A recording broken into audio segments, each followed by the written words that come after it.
Tema hari ini kita mengenai money management ya, bagaimana mengelola uang during pandemic crisis. Uh, Terima kasih untuk teman-teman yang sudah join. Tema hari ini sebenarnya sesuai dengan salah satu request dari Halo Andre, salah satu request dari audience terkait dengan terkait dengan money management. Dan saya sih coba untuk mengimprovisasikan bagaimana ini lebih terkait dengan money management during pandemic crisis. Karena memang saya tahu bahwa pandemi COVID ini banyak bagi beberapa orang mungkin merupakan menjadi suatu tahun yang sangat menguntungkan tapi tidak semua orang mengalami mendapatkan nasib yang baik seperti itu. Jadi tentu saya akan coba money management ini memang sangat-sangat luas ya teman-teman. Jadi saya akan mencoba untuk membawakannya sesimpel mungkin, lebih ke basic understanding dan fundamentalnya, dan saya akan coba jelaskan beberapa teknis, hal-hal yang teknis. Saya mungkin nggak bisa memberikan terlalu detail banget karena mungkin itu perlu another class session yang khusus gitu ya. Halo bro ini. Oke, tanpa panjang lebar saya mulai aja. Tema hari ini tadi udah saya bahas ya. Kita akan bahas mengenai ini ya. Nanti akan saya coba share, saya posting. Oke, saya mengatakan money management 2.0 during pandemic. Kenapa ini? Karena memang menurut saya eranya digital, dan era digital ini banyak berbagai macam ya yang bisa kalian manage atau bisa kalian dapatkan source of income itu dari mana aja. Kalau saya sih personally saya membagi source of income itu menjadi dua section gitu ya. Contohnya seperti ini, dua section. Jadi source of income itu ada yang disebut dengan active income, ada disebut dengan passive income. So kalau I think semua orang juga udah mengerti bahwa cuma hanya bagi teman-teman yang mungkin belum begitu paham mengenai yang backgroundnya mungkin belum finance, saya coba sedikit jelaskan perbedaan apa sih antara active income dan passive income. Kalau active income ini mungkin sebenarnya mirip dengan kuadran yang kalau teman-teman pernah membaca bukunya Rich Dad Poor Dad dari Robert Kiyosaki. Jadi memang benar bahwa kalau saya sih membedakannya gini ya, dari sisi active income itu kalian harus do something secara aktif, secara proaktif supaya kalian bisa menghasilkan uang. Jadi kalian harus bergerak dengan aktif. Dan apa saja sih yang bisa source of income tersebut? Ya tentu yang paling utama itu orang jika memiliki suatu bisnis atau umum disebut dengan entrepreneur gitu ya. Jadi kalian build some business, baik itu dari sisi punya pabrik, baik itu punya dari sisi restoran atau berbagai macam deh bisnis. Kemudian ada juga dengan professionals. Nah, professionals ini umumnya ya seperti katakanlah profesional sebagai seorang dokter, kemudian profesional sebagai orang pilot, katakanlah profesional macam-macam ya, intinya profesional ada yang mungkin desainer kayak gitu ya, atau disebut kategorinya itu lebih ke self-employed gitu kan. Nah kemudian ada juga yang employees gitu ya. Employees ini yang mungkin memang mayoritas orang sebagai employees karena kerja ikut orang. Nothing wrong with employees, dan menurut saya learn something dari sini bahwa jangan banyak orang yang kalau tidak cukup bijak dalam pada waktu menafsirkan buku dari Robert Kiyosaki itu selalu berpikiran bahwa kalau employees itu totally bad. Enggak, karena menurut saya kembali lagi setiap orang itu memiliki karakteristik dan setiap orang memiliki skill tersendiri dan panggilan tersendiri. Karena sebenarnya saya juga banyak lihat case atau kasus di mana banyak employees itu yang tadinya employees dan dia memang jadi at the top management suatu perusahaan besar. Sebenarnya ya nothing wrong, dan dia memang bahkan bisa menghasilkan income yang jauh lebih besar dibandingkan beberapa orang yang mungkin businessman yang kecil-kecilan gitu ya. So memang kalau konteksnya bisnis as a konglo ya, of course bisnis itu bisa diasosiasikan bahwa income-nya itu lebih unlimited ya kan. Unlimited kenapa? Tergantung inovasi apa yang keberhasilan apa, dobrakan apa yang bisa kalian hasilkan. Kemudian yang terakhir itu menurut saya aktif itu lebih dari sisi trading ya. Trading ini bisa macam-macam, kalian bisa dagang apa aja. Oh ya, tadi saya lupa, profesional itu salah satunya juga orang vlogger, content maker itu sebenarnya menurut saya sudah masuk ke kategori professionals. Nah kalau trading ini ya basically kalian intinya dagang lah, dagang itu bisa berbagai macam gitu ya dagangnya. Intinya jual beli aja, mau dagang apa, mau dagang handphone, mau dagang makanan, elektronik dan macam-macam. Nah dari active income ini untuk tentu namanya juga active income dan orang pasti mau mendapatkan namanya dengan passive income gitu kan. Nah kalau passive income tentu kalian hasil yang apa yang kalian dapatkan dari active itu kalian ingin memutar duit itu supaya menjadi pasif. Passive income itu apa aja sih? Juga ada 4 kategori menurut saya, ada di interest atau kupon. Interest atau kupon ini sifatnya ya kayak basically kalian di tabungan atau di bank dan juga bisa di obligasi. Dan juga dividen. Dividen itu intinya ya kalau dividen ya kalian katakanlah menanamkan modal atau beli saham di suatu perusahaan dan ada profit sharing di mana perusahaan memberikan dividen. Kemudian juga ada passive income yang sifatnya disebut dengan rental yield gitu ya. Rental ini umumnya rental itu biasanya kalian menyewakan ruko, kalian menyewakan apartemen, menyewakan mobil, menyewakan apa aja lah, intinya rent gitu ya. Kemudian ada juga passive income dengan capital gain, di mana capital gain ini intinya pertumbuhan dari hasil investasi. Katakanlah kalian invest di perusahaan A, kemudian perusahaan ini bagus banget berlipat-lipat, nah itu namanya capital gain. Oke, nah ini supaya kalian ada gambaran source of income kalian itu sudah sampai di mana gitu ya. Sumber income kalian itu seperti apa. Nah kalau saya mungkin boleh sharing ya, of course saya tentu juga saya sudah build active income secara pekerjaan saya sendiri juga sebagai asset manager gitu ya. Kemudian saya juga punya passive income. Passive income tentu punya dari 4 kategori passive income ini saya juga semuanya sudah saya build gitu ya. Saya punya interest, ada dari interest tentu, terus dari dividen, kemudian dari rental yield, kemudian juga dari capital gain gitu kan. Intinya passive ini enaknya adalah ya kalian nggak usah pusingin, intinya hanya kalian harus membutuhkan analisa yang baik dan pemahaman instrumen investasi yang baik supaya kalian bisa menghasilkan passive income dari hasil active income kalian. Dan passive income ini memang sebagai other source of income yang sangat penting menurut saya, terutama di saat kalian menghadapi suatu krisis gitu ya. Passive ini tetap akan flow-nya tetap akan ada terus masuk gitu ya untuk passive. Sedangkan active ini kan orang kalau cuma fokus dengan active income saja pada saat active, katakanlah kalau memang dia bisnis tiba-tiba kayak hotel banyak yang tutup gitu ya. Kemudian orang yang kerja di hotel banyak yang kena PHK. Restoran banyak yang kena PHK ya. Itu that's the problem kalau orang hanya mengandalkan active income seperti itu. Nah kemudian saya mau coba menjelaskan mengenai ini. Ini menurut saya hal-hal yang basic yang tapi banyak orang itu lupa gitu ya. Dan menurut saya ini sangat penting. Kalian itu harus mengerti, memahami dulu mengenai personal dan financial pyramid. Kenapa hal ini sangat penting bagi saya? Karena sebenarnya ini suatu fakta yang banyak orang lupakan. Jadi manusia itu sebenarnya secara personal itu juga memiliki suatu piramida ya, psikologi, dimana kalian itu di tahap mana gitu. Dan mayoritas of course market yang terbesar itu pie-nya yang paling bawah. Psychology need itu pasti yang basic necessities, kebutuhan sehari-hari, kebutuhan dasar itu yang paling besar harus kalian penuhin gitu ya. Kemudian ada mengenai safety ini terkait misalnya katakanlah kalian harus berasa secure. Oh saya misalnya mau married, kalau saya nggak punya rumah nanti saya dikatain apa sama mertua gitu kan. Jadi saya harus ada safety. Kemudian ada love and belonging gitu kan.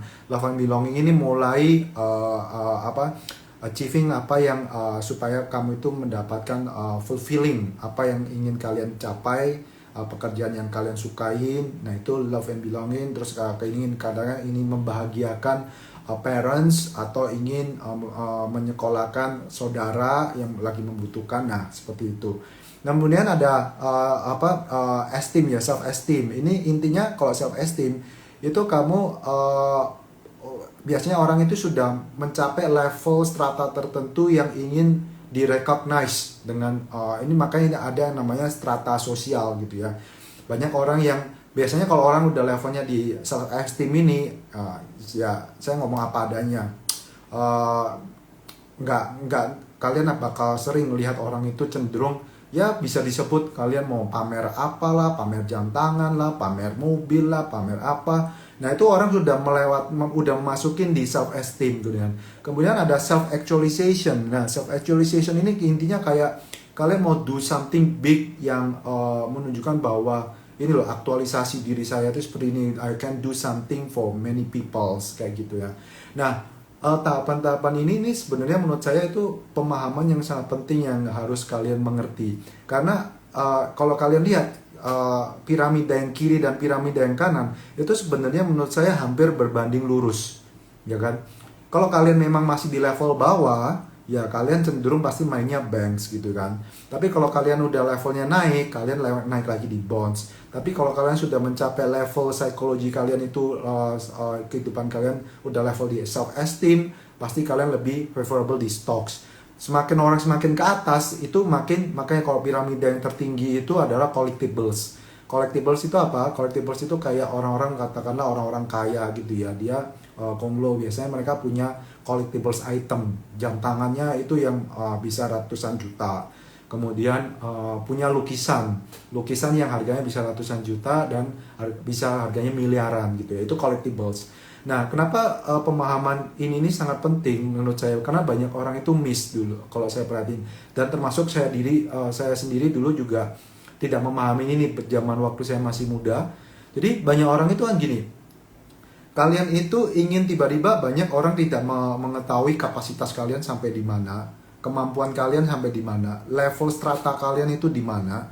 Kemudian tiba-tiba kalian mau langsung naik ke self esteem, maunya self actualization, sibuk pamer kanan kiri karena mau kelihatan tampil kaya, mau apa, terus tiba-tiba ngutang kanan kiri, atau terus tiba-tiba wah gue mau cepet kaya, ngutang kanan kiri, langsung main aja stok, kemudian jebret bangkrut gitu ya, karena tidak sesuai dengan kapasitas ini. Jadi ini menurut saya sebenarnya berbanding lurus gitu. Jadi kalian itu jangan terlalu khawatir bahwa saya harus ikut-ikut orang-orang yang udah gini. Gak usah. Menurut saya itu kalian harus tahu kalian itu di mana, tingkatan kalian itu ada di mana.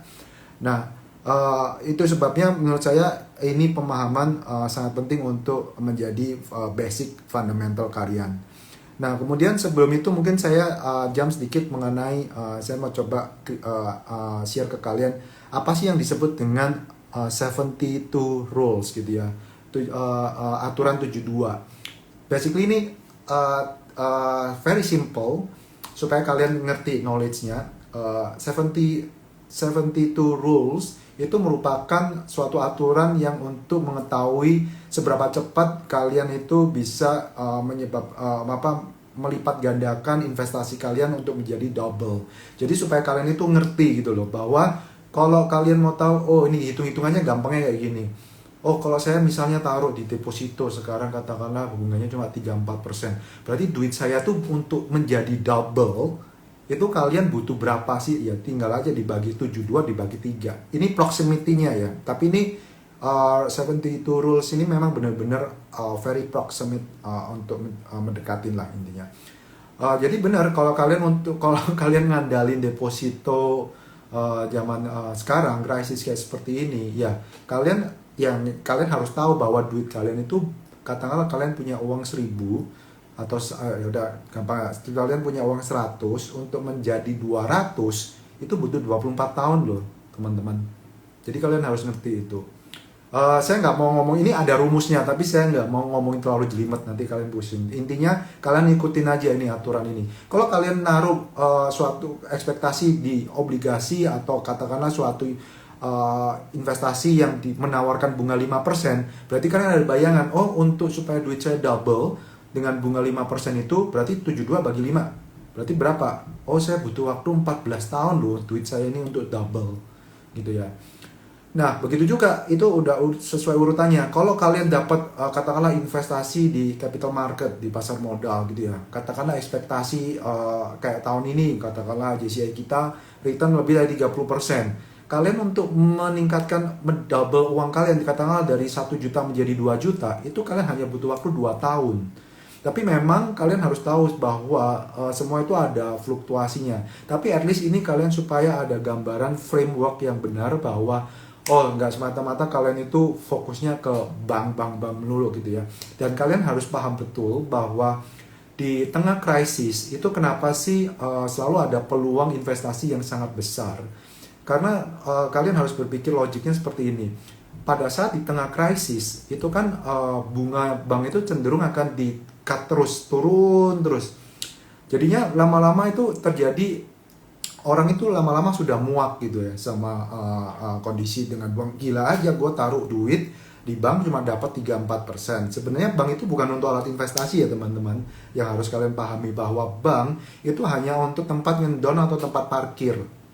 Jadi jangan persepsikan itu investasi, kecuali memang kalian bener-bener ya very super konservatif personnya. Ya udah nggak apa-apa, gue mau 3%, yang penting duit gue nggak hilang gitu ya. Tapi kalian harus ngerti bahwa dengan 3% kalian itu, duit kalian itu akan double 24 tahun kemudian. Jadi kalian jangan kaget kalau misalnya ada teman-teman kalian yang lebih agresif belajar melek secara finansial. Dia mau belajar finansial secara mendalam, kemudian kalian merasa oh dia sih nothing lah, gua punya duit 1M, dia punya duit cuma 100.000. Tapi teman kalian, karena dia teman kalian itu ngerti konsep ini ya, kemudian dia belajar melek finansial secara mendalam, katakanlah dia bet dengan suatu aset kelas yang bisa memberikan return 30% atau 20% deh. Sedangkan kalian kalian merasa, karena ini kejadian juga ada real kadang gitu ya, ada orang merasa duitnya udah besar banget, terus tiba-tiba dia 1 miliar diamin aja, sudah nggak mau touch lainnya, yang lainnya dianggap haram lah, dianggap katakanlah judi lah apalah gitu ya, nutup mata aja. Terus kemudian 24 tahun kemudian duit kalian 1M baru jadi 2M gitu kan, dari 1M jadi 2M 24 tahun kemudian.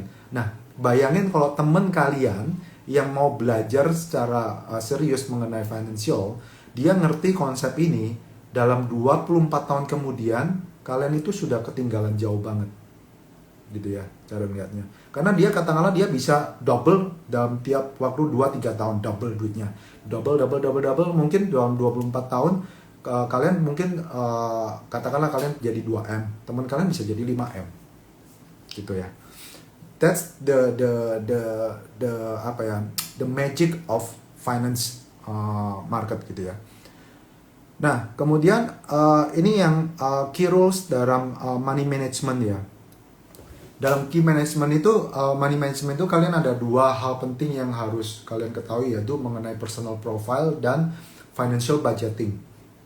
Ya, personal profile itu yang tadi saya bahas di awal, saya bilang kalian itu harus memahami kalian itu fase atau sampai stage di mana gitu ya. Apakah kalian itu single, apakah kalian itu masih umur muda 20-an tahun, 30-an 20 sampai 25 katakanlah, atau kalian itu sudah married umur 30, kalian sudah punya anak, di mana fase kalian itu. Kenapa ini sangat penting? Ya karena kalau kalian masih muda ya kalian kan nggak ada tanggungan.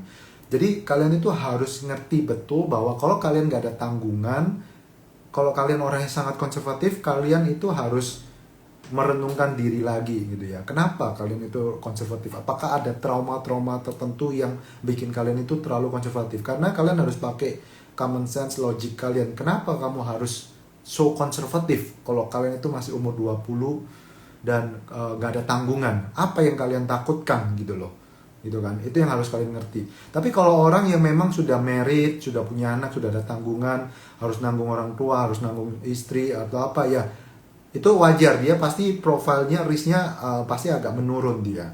Tapi nggak semuanya sebenarnya, ada juga orang yang memang in nature-nya dia itu sangat agresif dan dia berasa secure gitu ya, karena katakanlah dia memang punya good job, good business, everything is secure gitu ya, family-nya baik gitu ya, semuanya secure, jadi dia lebih price profile. Nah itu nanti saya kaitkan di bawah nanti ya.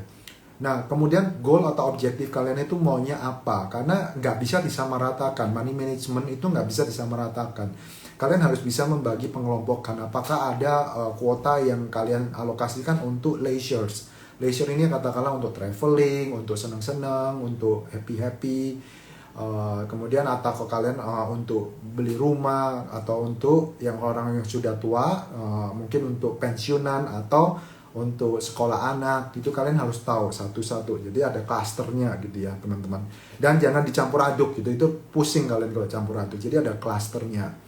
Kemudian ya tentu aset dan wealth ini adalah tipe aset apa yang kalian mau, tipe kalian itu mau seperti apa sih, impian wealth itu apa ya, kekayaan kalian, atau kalian itu mau seperti apa, apakah kalian dengan segini ini cukup, atau kalian mau benar-benar ambisius menjadi konglomerat seperti apa ya, itu terserah kalian, karena itu akan menentukan agresivitas kalian. Karena kalau kalian mau katakanlah, wah gue punya mimpi besar sekali, mau gini, tapi ditawarin begitu, coba invest di bond, invest di capital market, terus kalian nutup diri, nggak nutup, ya nggak connect gitu loh teman-teman ya.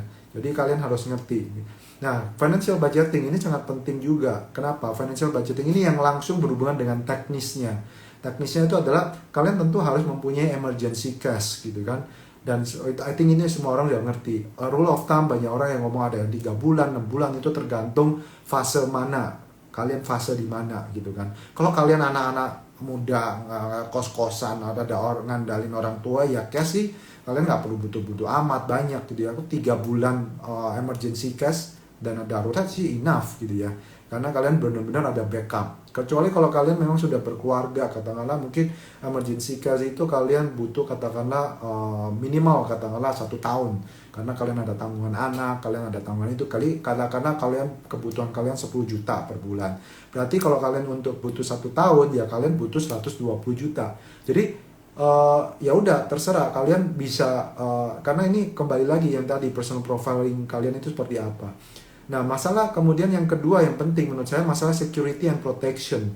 Sebenarnya security atau protection ini terkait lagi seberapa secure atau insecure diri kalian, guys. Ya. Kenapa ini sangat penting? Karena menurut saya dari pengalaman saya pribadi, orang yang merasa insecure itu bisa berbagai macam, ada faktor keluarga, faktor background keluarga, faktor pekerjaan, ya kan, apalagi faktor katakanlah tabungan, nggak punya tabungan gitu ya, insecure kalian. Orang yang cenderung insecure itu cenderung pasti mereka nggak berani take risk further, nggak mau berani ambil terlalu banyak resiko, jadinya akhirnya ya bercimpun di situ aja. Makanya kenapa pola pikir, mindset itu sangat penting, bahwa kalian itu nanti nyambungnya nih, kalian mau kemana gitu. Jangan sampai kalian sudah insecure terus kalian tidak mau, mindsetnya tidak mau maju, ya akhirnya kalian akan insecure terus nggak pernah mau invest di mana-mana, nggak mau belajar invest, nggak mau belajar keuangan, akhirnya kalian cuma nyimpen duitnya di bank, nyimpen duit di bantal guling, akhirnya kalian bakal selamanya insecure gitu ya. Insecure itu bisa berbagai macam, kalian bisa sembuhkan insecure itu. Kalau kalian insecure masalah financial, kalian harus belajar financial, bagaimana insecurity of your financial. Insecure itu kalau teman-teman yang ngerti insecure ya, bahasa Indonesia insecure itu intinya kalian berasa nggak aman, kalian nggak berasa terlalu banyak kekhawatiran gitulah ya. Nah, salah satu solusinya insecure ini menurut saya adalah insurance. Ini dari pengalaman saya juga dulu, bahwa kenapa insurance itu penting, karena kalian itu banyak orang itu menutup mata dan berpikiran jelek dengan asuransi. Saya pun demikian dulu. Karena kenapa saya berpikiran demikian? Karena omongannya teman-teman gitu kan, omongannya banyak orang mengatakan asuransi itu jelek, bla bla bla lah.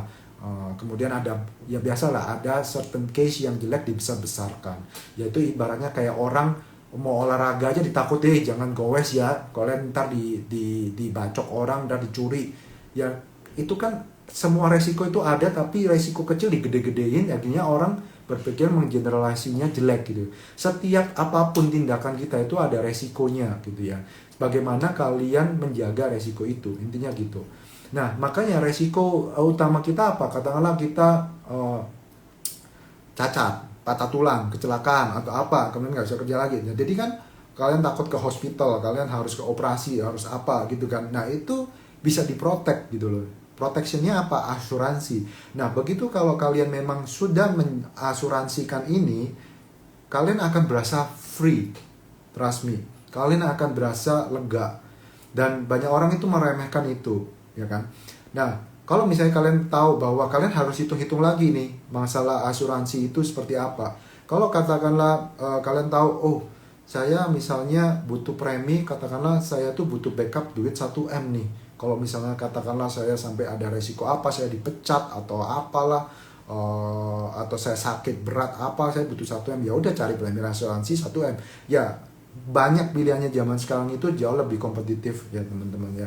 Kayak misalnya saya ini supaya saya merasa aman, jadi supaya kalian ada gambaran deh ya. Saya ngambil premi asuransi yang mungkin 15-20M, katakanlah seperti itu ya.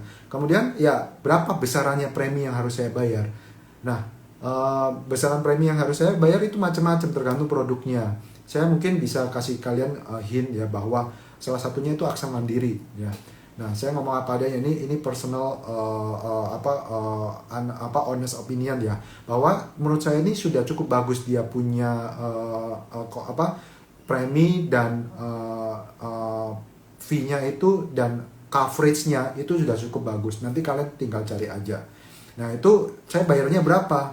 Saya bayarnya kurang lebih 7 juta gitu ya. Tapi 7 juta itu premi 1 tahun loh. Dan itu nggak termasuk menurut saya sih buat orang yang kalangan menengah itu nggak mahal gitu ya teman-teman ya. Jadi, karena 7 juta itu berarti anggap aja kamu bagi 12 berarti nggak sampai 1 juta gitu loh.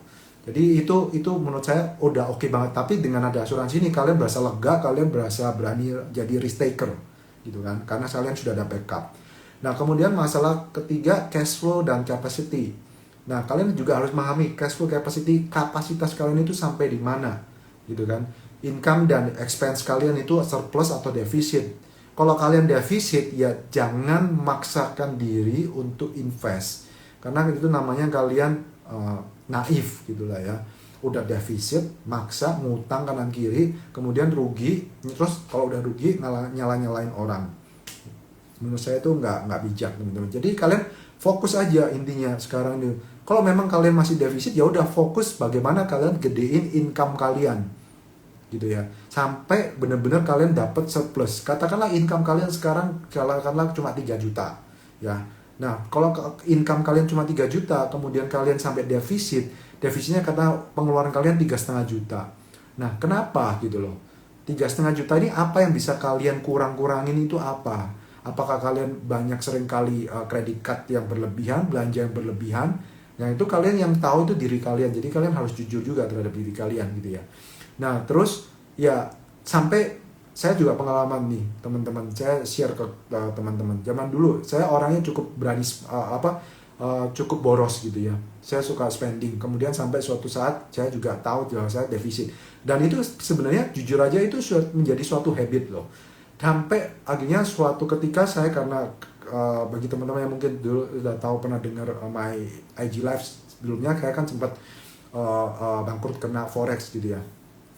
Kemudian saya tahu bahwa saya harus memperbaiki karena saya harus membayar hutang dari sisi forex saya supaya saya karena kesalahan fatal yang saya bikin itu membuat saya selama 5 tahun itu saya nggak bisa gerak kemana-mana dan saya ketinggalan 5 tahun guys, 5-6 tahun itu saya ketinggalan karena saya nggak bisa investasi, karena saya harus fokus selama 5-6 tahun itu bagaimana saya harus membayar hutang gitu kan fokusnya. Jadi fokus saya cari kerja MLM, cari duit kanan kiri supaya saya bisa membayar pengeluaran saya dan hutang saya. Tapi saya benar-benar selama 5-6 tahun itu saya nggak bisa investasi sama sekali. Ya so be it gitu loh. Jadi ya udah nggak usah maksain diri. Setelah saya sudah mulai terjadi surplus, baru saya mulai itu bikin budgeting yang lebih benar gitu ya. Intinya gitu ya. Kemudian baru ini makanya saya tahu kenapa investasi itu yang paling bawah. Karena memang jujur saja kalau dibilang investment itu, mungkin banyak orang nggak ngomong ke kalian apa adanya. The truth about investment itu adalah memang orang yang bisa berinvestasi itu adalah orang yang memang memiliki dana lebih. That's the real truth gitu loh. Bullshit kalau ada orang ngomong, oh kalian defisit, kamu invest aja nanti bisa. Itu menurut saya advice yang fatal menurut saya. Itu advice yang orang yang nggak wise, yang mungkin dia nggak pernah ngalamin susahnya hidup gitu loh.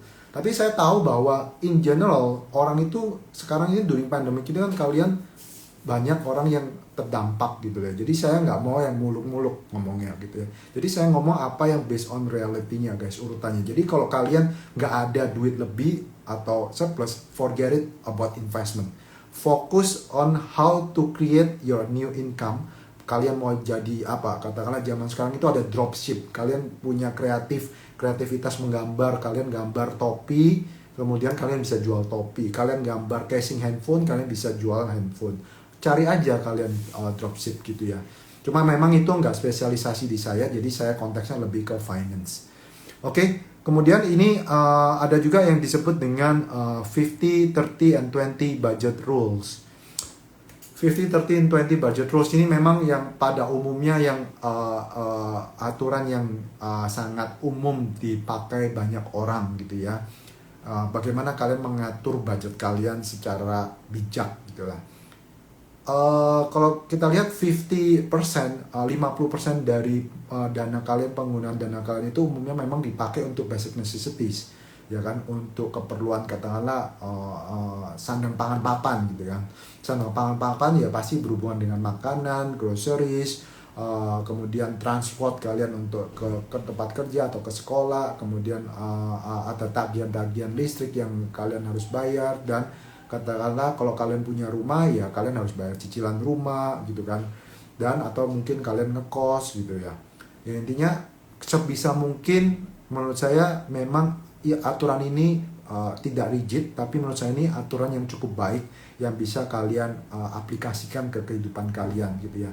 50% kalau kalian misalnya katakanlah kayak tadi saya bilang, basic necessities kalian itu kalau katakanlah melebihi dari 50%, berarti kan katakanlah 70%. Yang biru ini katakanlah jadi 70%. Berarti kan porsi sisa kalian untuk keinginan kalian ya, atau keinginan saving dan investasi kalian kan kecil. Jadi fokuskan saja bagaimana kalian memperbesar itu porsi income kalian gitu kan. Nah, ini memang idealnya katakanlah orang yang memang sudah cukup sudah berkecukupan lah ya, intinya ini baru aturan ini berjalan dengan baik. Nah 30 ini kenapa memang menurut saya, apakah 30 itu terlalu kok kayaknya wow banget, terlalu besar? Sebenarnya tergantung perspektif kalian menurut saya ya, dan kayak ini tergantung lagi ke value dan prinsip kalian. Karena bagi orang yang sangat pelit, dan itu tergantung dengan culture ya. Kalau orang yang katakanlah daerah tertentu memang culture-nya diajarkan untuk menjadi orang pelit gitu ya. Saya sih paling nggak suka dengan pelit gitu. Maksud saya hemat sih make sense. Pelit itu menurut saya agak-agak something wrong gitu menurut saya. Kenapa? Karena kenapa kalian harus pelit gitu loh.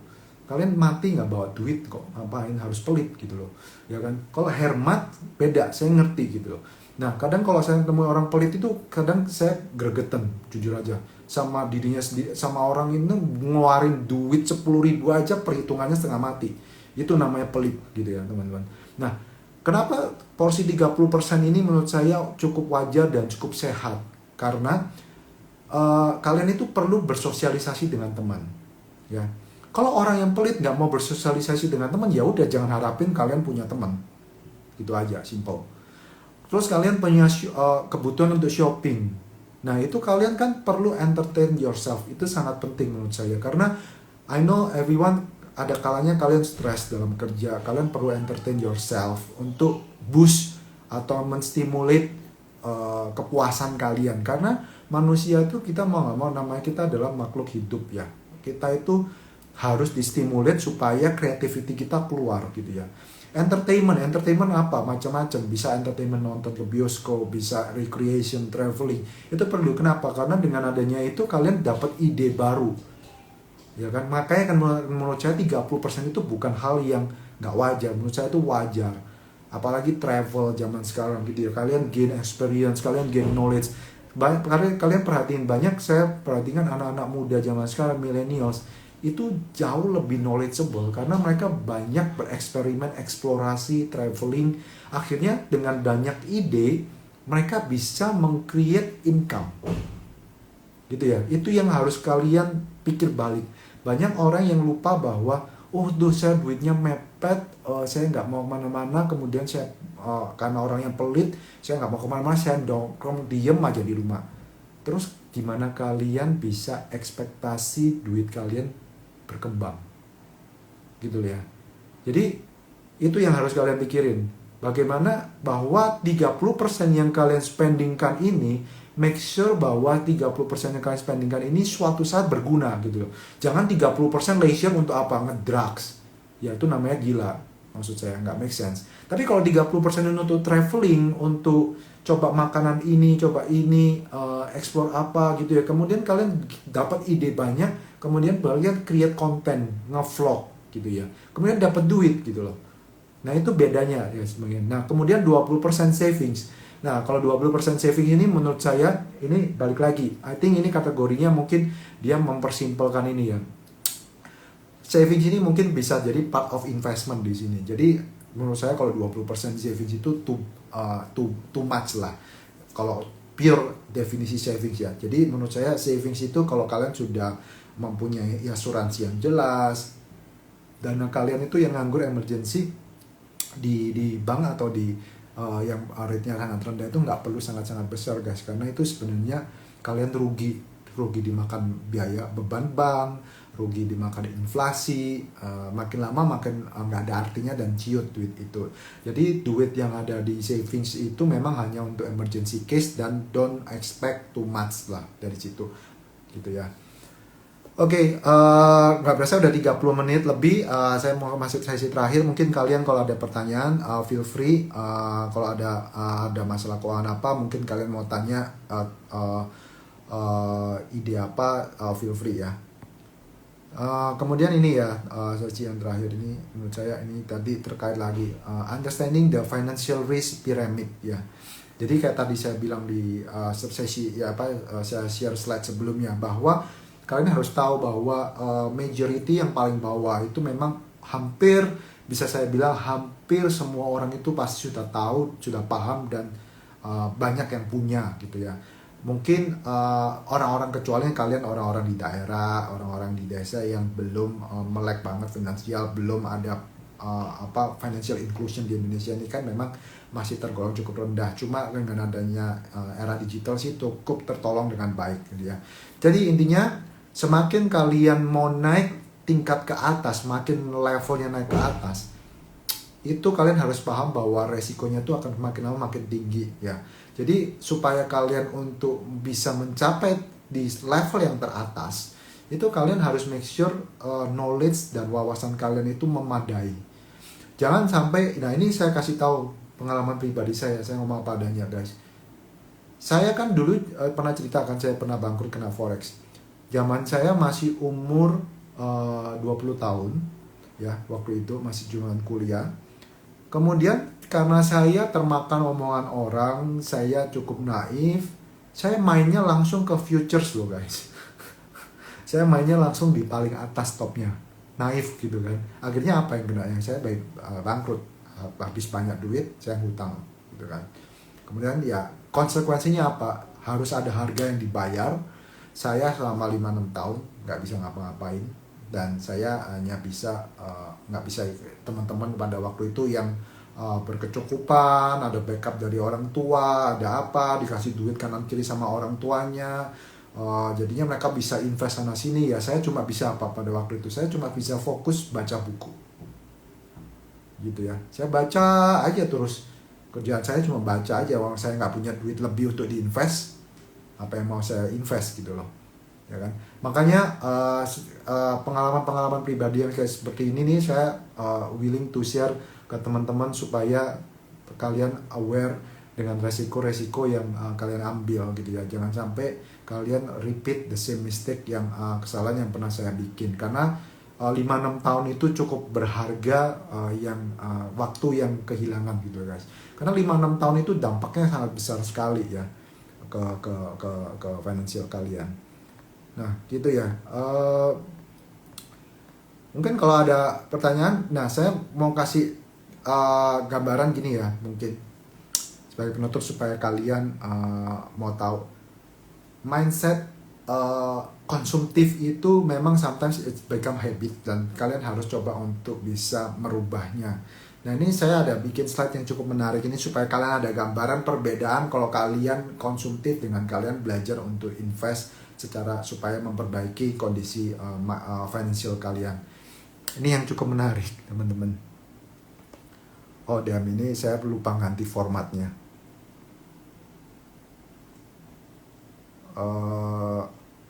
Sorry guys, saya lupa ganti formatnya ini. Tapi ini intinya kayak gini ya. Jadi kalian kebayang bahwa beli di tahun 2012, kalau kalian beli mobil Tesla, ini perumpamaan di US market. Kalau kalian beli mobil Tesla, harganya itu $70,000 gitu ya. Kurang lebih berarti kan hampir 1 miliar lebih. Kalau dengan modal yang sama kalian investasikan di saham Tesla, ya sama 76.000 ya, ini mobilnya 76.000 gitu ya. Kemudian itu tahun 2012. Kemudian di tahun 2020 duit yang kalian sudah keluarkan tadi di mobil yang sebesar 1 miliar lebih, kedepresiasi harga mobilnya jadi $30.000 atau menjadi 400 juta gitu ya. Itu mobil baru ya. Kalau konteksnya mobil baru. Kemudian dengan uang yang sama $76.000 di tahun 2020 kalian itu akan menjadi $6,2 juta. Itu perbedaannya. Gitu ya. Jadi ibaratnya kayak gitu guys. Kalau kalian suka banget nih mobil Tesla, ya kalian mau di tahap mana gitu ya intinya. Kalian harus tahu kalian mau di tahap mana kebutuhan kalian. Apakah kalian mau mengejar, kalau memang kapasitas kalian, ini saya balikin lagi ke sini tadi. Kalian itu harus tahu kalian mau di tahap mana. Nih. Kalau memang kalian itu udah kaya mapan dan memang kalian sudah sangat-sangat berkecukupan dan banyak duit dan kalian mau langsung self esteem, go ahead, nggak apa-apa. Saya bilang kayak tadi kan, saya bilang di sini. Kalian untuk entertain yourself itu nggak apa-apa. Itu namanya untuk kepuasan gitulah. Tapi kan bagi orang yang memang duitnya pas-pasan, kalian tapi tiba-tiba udah duit pas-pasan mau sok-sok pamer ke orang, kemudian ya udah kalian ketinggalan sama, katakanlah ada teman kalian yang tadi sama nih duitnya sama, punya sama. Tapi kalian yang satu ngejar ego, ngejar gengsi. Kalian mau, gue supaya dianggap, gue punya Tesla nih. Tahun 2012 gue orang yang pertama punya Tesla nih. Kemudian teman kalian, kamu kemudian kalian ngetawain teman kalian. Lu nggak beli Tesla lu mobil apaan? Terus di teman kalian ya udah memang dia tahu ya gue belum mampu lah beli Tesla. Tapi sebenarnya sama-sama kalian punya duit 1M gitu ya. Tapi satunya dia nyadar betul bahwa ya saya nggak mampu lah, belum waktunya gitu. Kemudian teman kalian itu, bayangin kalau teman kalian suka banget dengan Tesla tapi dia nggak beli Tesla mobilnya, tapi dia katakanlah dia beli invest di perusahaannya aja. Nggak apa-apa deh, gue invest aja di perusahaannya. Kemudian 8 tahun kemudian ya hasilnya seperti tadi itu. 8 tahun kemudian duit kalian tadi udah, kalian yang tadinya stratanya naik di atas, tambah lama tambah turun strata kalian, karena duit kalian ya udah habis di situ. Kecuali kalian memang tadi aku bilang kalian orang kaya, ya nggak apa-apa gitu ya. Duit kalian kan ini cuma duit untuk senang-senang aja gitu.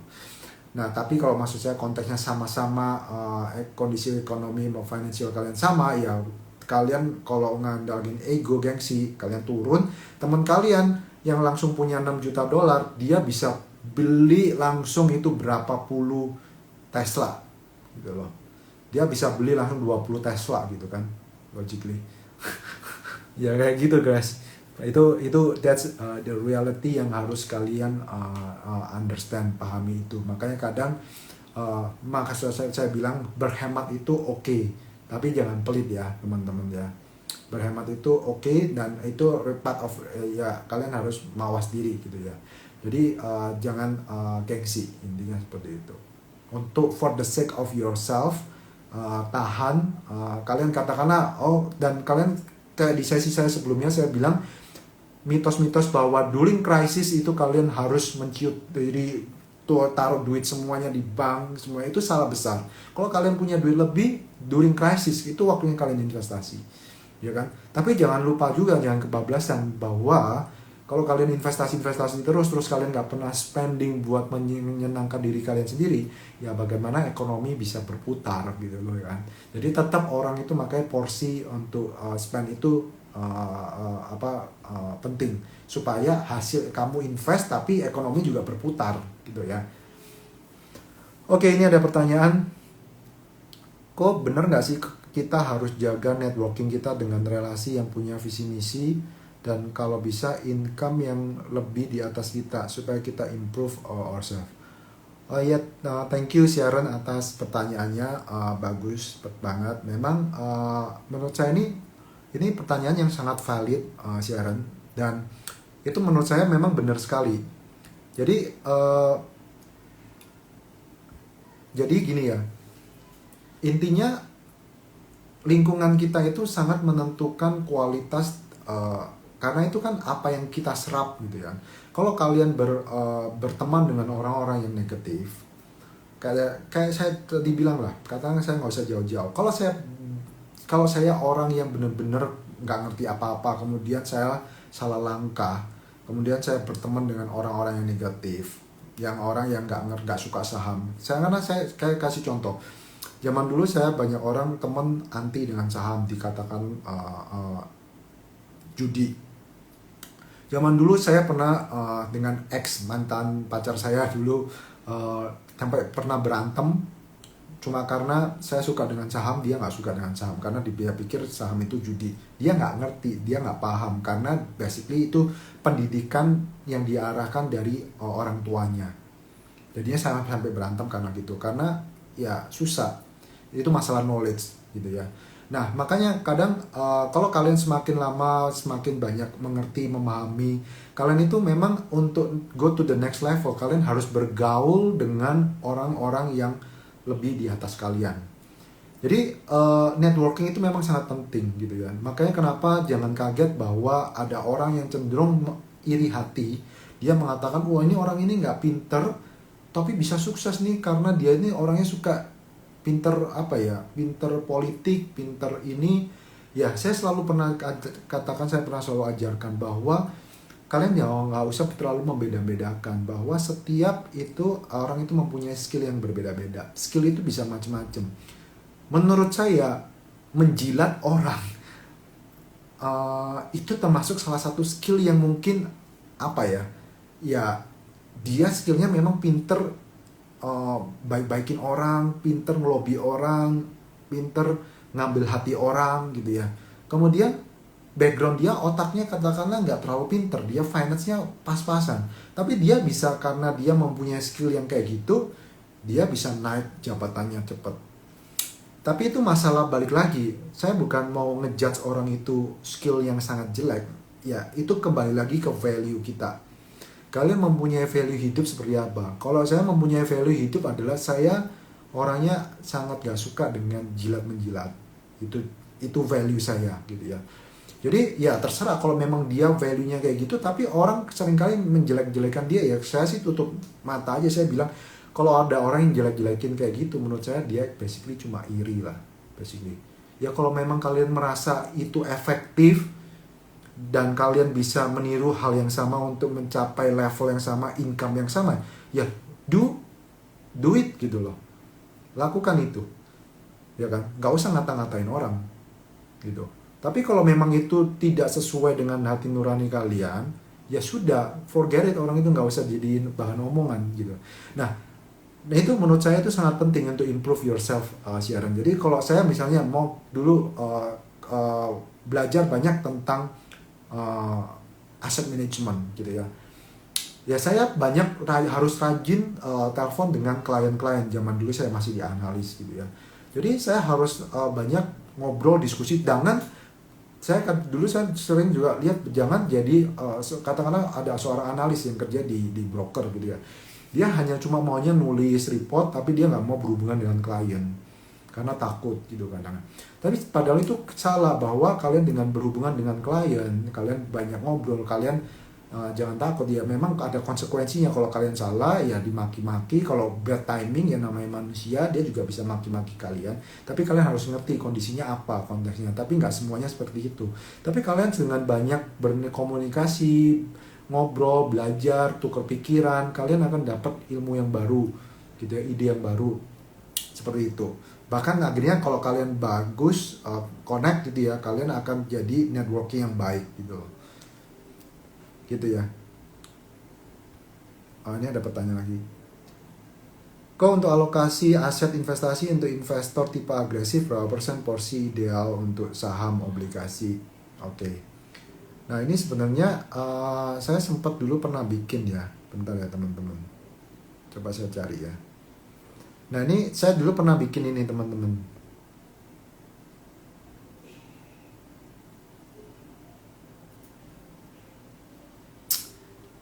Kalian lihat nggak ya? Oh ini saya kebalik, sorry ya.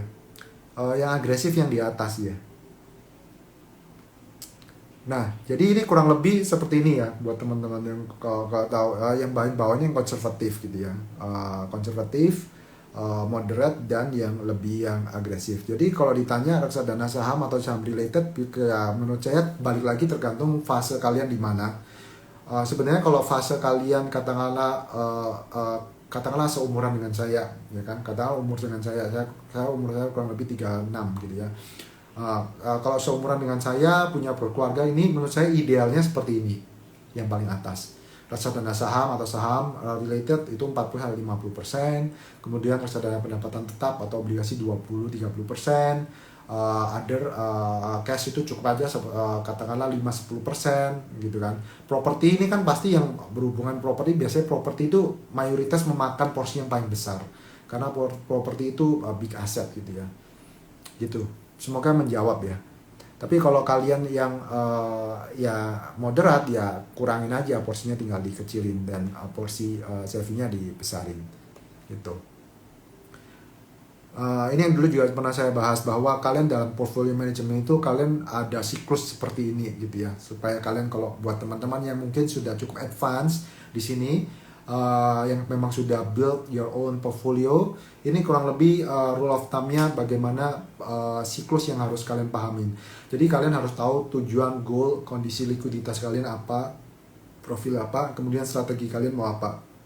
Kalian mau split bagi antara yang punya aktif dan pasif, kalian mau mengandalkan cash flow, kalian ingin mendapatkan cash flow dividen yang cukup lebih besar, atau kalian mau lebih agresif, saya nggak terlalu butuh banyak cash flow sih, karena saya memang lifestyle saya cukup rendah, saya bukan orang yang neko-neko lah, saya nggak suka yang foya-foya, saya cukup rendah, ya udah nggak perlu fokus yang terlalu banyak yield atau dividen, karena kalian nggak butuh cash flow, fokusin aja terhadap yang bisa memberikan growth tertinggi gitu ya, capital gain yang tertinggi. Kemudian fokuskan dengan yang aset yang katakanlah memiliki tax yang paling rendah. Katakanlah di sini misalnya saham itu kan taxnya paling rendah gitu kan. Ya, jadi ya udah, itu kalian bakal menambah alfanya lebih besar lagi karena taxnya kan rendah. Kalau deposito kan kalian dipotong pajak 20% gitu kan. Kalau di saham kan kalian cuma 0,1% gitu ya. Kalau di reksadana kurang lebih 5% gitu kan. Seperti itu, kalian harus pahamin tentang itu. Kemudian kalian pilihlah vehicle investasinya seperti apa. Apakah mau di reksadana, apakah mau katakanlah zaman sekarang kalau ada network yang baik, kalian bisa invest di startup gitu ya. Startup itu kalian, saya mungkin suatu saat saya mencoba untuk membawakan IG live mengenai startup bisnis gitu ya. Nanti coba saya bisa nggak invite beberapa orang. Nah nanti kalian bisa invest di startup. Nah startup ini cuma kejelekannya adalah likuiditasnya nggak ada gitu kan, karena kalian tidak seperti nggak ada bursanya gitu loh. Tapi itu udah kelasnya yang very advanced lah, saya nggak recommended buat orang-orang yang masih beginner untuk masuk di sana. Kemudian kalian harus review lagi portfolio kalian itu apakah ada perubahan profile kalian. Katakanlah kalian semakin income kalian makin besar gitu ya, oh saya dapat promosi nih, atau saya dapat new job, atau saya dapat bisnis sampingan. Berarti profile kalian kan belum semakin agresif gitu ya. Semakin agresif, kalian benerin lagi portfolio kalian gitu. Portfolio kalian benerin lagi, bikin lebih agresif lagi. Karena kalian kan, tapi kalau misalnya waktu di tahap portfolio review pada itu kalian kena katakanlah kalian kena PHK gitu ya. Kena PHK ya berarti kan profile kalian berubah langsung. Nah, kecuali kalian bisa neutralize impact dari PHK ini, katakanlah dari apa gitu ya. Kalian ada side bisnis apa yang kalian sudah siap untuk menggantikan itu. Jadi, oke, tetap nih, saya kebutuhan cash flow saya tetap. Jadinya kalian bisa memaintain strategi kalian sekarang ini. Oke, ini ada pertanyaan lagi. Thank you advice-nya. Anyway, kok invest di properti itu semenarik apa ya? Apakah beli rumah di lokasi yang masih sangat jauh dari kota, tapi future development itu akan menjanjikan passive income? Sharon, ini pertanyaan Sharon lagi. Jadi mengenai properti ya, sebenarnya gini ya Sharon, untuk properti tergantung lagi, balik lagi ke Sharon ya. Properti itu menurut saya untuk anak yang masih muda, saya sebenarnya nggak terlalu recommended untuk properti. Kenapa? Ini pengalaman saya juga pribadi. Jadi I learn from my mistake, dan saya share ke Sharon gitu ya. Jadi kenapa properti itu not really recommended in my view? Karena properti itu memakan komitmen modal yang sangat besar sekali. Kecuali kamu mau invest propertinya yang katakanlah 100 juta, 200 juta ya, yang benar-benar jauh tapi kecil banget gitu ya. Dan kalau kalian mengandalkan rental atau passive income ini saya asumsikan rental gitu ya, biasanya nggak akan jalan, Sharon. Kalau kamu invest di daerah yang jauh sekali, kemudian terpencil, karena kamu cari yang murah, terpencil, biasanya kamu akan butuh waktu yang sangat lama dan kamu harus siap itu. Ya, jadi kalau kamu mau ngandalin investasi properti, halo Sufi, ngandalin properti dan jauh, kalian mau ngandalin rental income-nya, itu butuh waktu bakal lama banget. Itu saya kasih contoh ya, saya kan tinggal di daerah sini, di daerah BSD gitu ya. Orang yang investasi properti, katakanlah ruko, pada saat katakanlah investnya 7 tahun yang lalu ya, katakanlah ruko, itu mungkin 7-10 tahun ruko itu baru kelihatan establish, aktivitasnya jalan, baru bisa tersewakan dengan baik loh. That's the problem when you invest in property. Jadi untuk anak muda saya nggak terlalu rekomendasikan invest di properti, kecuali kamu propertinya untuk beli, untuk dipakai ya. Kalau invest menurut saya akan sayang banget, karena dulu saya juga punya temen yang terlalu kemakan dengan mindset, karena kan kita bukan millennials banget lah, kita millennials borderline lah, tahun 80-an gitu ya, dimana mindset kita dulu diajarkan bahwa properti itu adalah the best investment. Dan menurut saya belajar, to be honest ya, that's a bullshit menurut saya. Not really the best investment, no, the answer gitu ya. Karena invest properti itu hanya layak untuk orang yang benar-benar punya duit yang sangat lebih. Karena invest properti itu benar-benar duit kalian itu mati gitu ya, bertahun-tahun, dan nggak liquid. Dan kalian setiap mau butuh duit itu, mau likuidasi duit itu nggak gampang, kecuali kamu jualnya miring. Dan jangan lupa ada faktor-faktor biaya, beban operasional, pajak, itu banyak banget tanda bengeknya. Jadi saya nggak recommended untuk properti. Kalau kamu benar-benar mempunyai budget yang cukup oke, dan kamu mau incer passive income dari properti, saya sarankan kalian harus investasi di properti yang tempatnya established, lokasinya strategis, dekat banyak expat, dekat banyak orang-orang kerja. Itu seperti yang memang saya lakukan gitu ya. Jadi saya invest di apartemen di mana saya bisa sewakan ke expat, dan akhirnya saya dapat income yang cukup baik gitu ya untuk passive income saya gitu. Semoga menjawab ya. Gitu. Oh, ini Citra Maja ya, Sharon.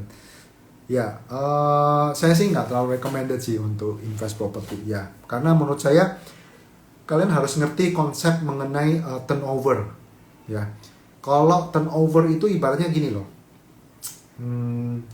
kamu kalau dagang itu kan, kalau barang dagangan yang marginnya meskipun kecil tapi turnovernya tinggi, itu jauh lebih profitable daripada kamu ngandalin cuma beli satu barang, terus kamu beli satu barang ini baru bisa dijual lagi, baru bisa diputer 1-2 tahun lagi gitu ya. Itu nggak terlalu profitable. Ibaratnya seperti itu kalau properti. Jadi kamu spend, katakanlah nih kamu beli properti 1M, jebret 1M. Terus tiba-tiba 1M ini kamu nunggu 7 tahun lagi. Karena itu dulu saya pernah ngalamin gitu ya. Oh, hai cerita, ada cerita no. Itu teman-teman bisa follow Cirita, dia banyak kasih ide mengenai di pasar modal saham. Itu langsung dari bilangin sama Cirita, daripada beli propertinya, beli saja saham propertinya. Kayak tadi saya kasih contoh di sini udah Cirita. Cuma sorry nih tadi formatnya aku nggak jelas. Nih, daripada kamu mau beli Teslanya, ya beli saham Teslanya kayak gitu kan. Bisa beli lipat langsung. Nah kalau properti ya gitu konsekuensinya. Oh masih ada tanyaan lagi ya, sorry. Ini waktunya. Kok ada rekomendasi buku bacaan untuk memperdalam ilmu personal finance gak? Saya belum kepikiran ya sekarang, sorry. Oh ada bukunya, sorry ini saya ingat. Bukunya Anthony Robbins ya. Anthony Robbins bukunya yang Money Management itu bagus banget. Ya rekomendasi. Ntar saya postingkan di Instagram Story ya. Ditunggu. Kok pada level berapa leverage itu direkomendasikan? Ceritanya ketika situasi indeks normal dan kisaran sekarang. Level berapa leverage direkomendasikan? Saya nggak ngerti nih pertanyaannya. Leverage apa ya maksudnya ini? Kamu maksudnya mau main leverage untuk di pasar ini ya? Menurut saya sih leverage itu nggak ada aturan fixnya ya. Karena menurut saya itu leverage itu sangat cukup berbahaya kalau kalian kalau memang kalian punya duit lebih, supaya untuk backup ya nggak apa-apa kalian mau leverage. Kalau misalnya ada apa-apa ya kalian ada backup untuk nanti itu. Karena kayak tadi saya pernah bilang, saya nggak ngerti, saya asal-asalan terlalu naif, saya pakai leverage, yang ada malah kena diri saya sendiri, menghantam saya sendiri. Jadi itu cukup berbahaya untuk main leverage. Kalau kalian nggak ahli, saya nggak recommended gitu ya. Ya leverage invest di JCI. Ya maksudnya leverage ini mau leverage apa? Kamu mau pakai margin atau mau apa? Pertanyaannya saya nggak gitu ngerti. Kak, kalau mau mulai usaha harus belajar manajemen keuangan dulu nggak? Oh, ini ada pertanyaan. Kamu mau memulai usaha? Oh, enggak. Kalau mau mulai usaha itu nggak ada hubungannya untuk harus belajar manajemen keuangan juga ya. Jadi, ya manajemen keuangan itu memang at least kamu bisa belajar basicnya. Kalau kalian untuk berbisnis kan memang kalian harus tahu basic, at least keuangan pengeluaran, budgeting, expense apa gitu kalian harus ngerti lah ya. Itu very basic, bagaimana bikin neraca kalian, bagaimana membuat laba rugi gitu ya, supaya kalian karena banyak orang nggak ngerti perhitungan laba rugi, bagaimana melakukan pembukuan yang secara benar, terus asal main usaha aja. Kemudian yang ada itu nanti kalau kalian nanti suatu saat kalian membesar mempunyai tim, itu kejadian di teman saya ya, teman dekat saya gitu ya. Parentsnya mungkin nggak terlalu paham benar dengan keuangan secara baik, usahanya udah berjalan cukup oke gitu ya. Kemudian ada karyawannya yang kurang ajar, curi diam-diam gitu ya, sampai akhirnya besar dicurinya dan dia bangkrut. Kasihan gitu loh, dia sampai stres akhirnya karena ditipu sama karyawannya. Karena kalian nggak melek finansial, itu that's the problem kalau kalian nggak paham betul keuangan gitu ya. Ia mau pakai margin bank loan, ya it's up to you nih si Pak Hasbi ya. Tadi tanya mengenai leverage di GCI. Kalau ditanya, saya susah sih ngomongnya. Apakah saya rekomendasikan apa enggak? Saya bilang saya nggak tahu kondisi kamu seperti apa, kondisi keuangannya kalian seperti apa. Jadi saya nggak bisa memberikan rekomendasi gitu ya. Oke, I think sudah 1 jam teman-teman, nggak berasa. Thank you banget atas partisipasinya.